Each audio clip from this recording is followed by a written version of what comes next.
Dan kita menuju ke rekan Bahrul Latukonsina langsung dari kawasan Ibu Kota Nusantara, Kalimantan Timur. Bahrul, ada informasi apa saja dari Ibu Kota Nusantara untuk hari ini?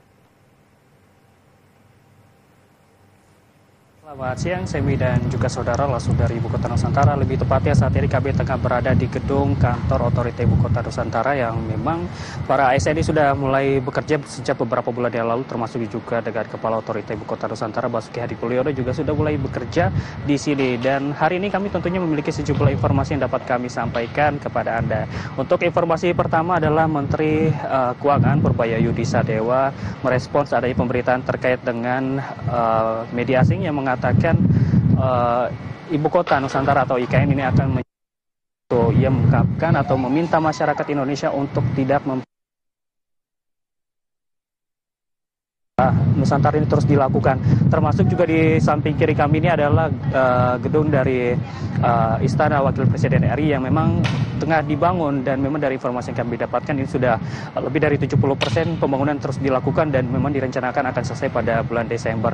Juga Menteri Keuangan mengungkapkan untuk pembangunan-pembangunan lainnya terus dilakukan, baik dari pemerintah maupun dari pihak swasta terus dilakukan pembangunan, karena memang dari pihak swasta juga sudah banyak yang mendapatkan izin dari pemerintah untuk dapat melakukan pembangunan. Dan untuk arah kebijakan tentunya Menteri Keuangan memastikan untuk arah kebijakan ini akan sesuai dengan apa yang disampaikan atau kebijakan dari pemimpin negara, yakni Presiden Prabowo Subianto. Dan berikut saudara adalah pernyataan dari Menteri Keuangan Purbaya Yudisa Dewa.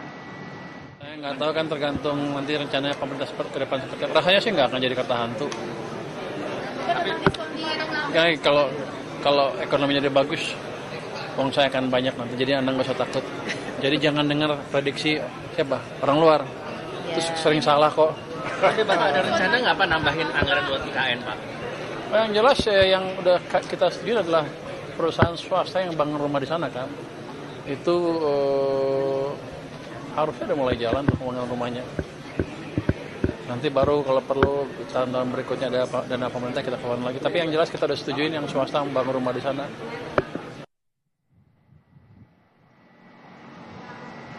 Ya, Semi dan juga saudara, kita beralih ke informasi selanjutnya. Untuk pembangunan di Ibu Kota Nusantara tentunya terus dilakukan dan memperhatikan prinsip-prinsip keberlanjutan, dan salah satunya adalah bagaimana masyarakat di sekitar IKN maupun di wilayah IKN ini mendapatkan manfaat. Salah satunya adalah dengan informasi yang akan kami sampaikan terkait dengan peningkatan produksi kopi Liberica. Memang untuk kopi ini pada tahun 1980-an ini masih banyak diproduksi, namun seiring berjalannya waktu kopi Liberica ini mulai berkurang produksinya.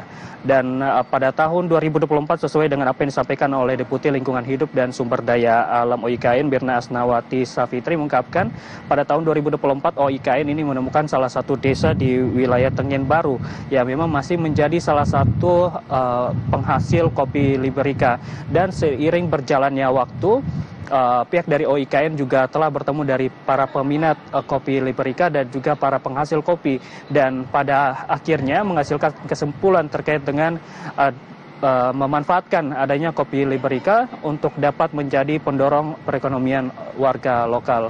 Berikut pernyataan dari Mira. Melihat kopi Liberica ini potensial ya untuk kita jadikan salah satu unggulan yang ada di Kaltim dan juga di IKN. Nah, IKN sendiri dalam hal ini tidak berpretensi untuk menjadi sentra budidaya. Tidak. Pertama karena pasti lahannya sangat sedikit gitu ya. Kemudian yang kedua, kami selalu mengingat bahwa pembangunan IKN ini kan adalah untuk mengakselerasi pertumbuhan ekonomi pada daerah-daerah mitra.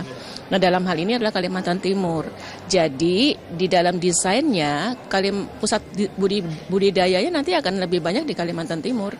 IKN itu akan menjadi hub untuk pengetahuannya, hub untuk kampanyenya.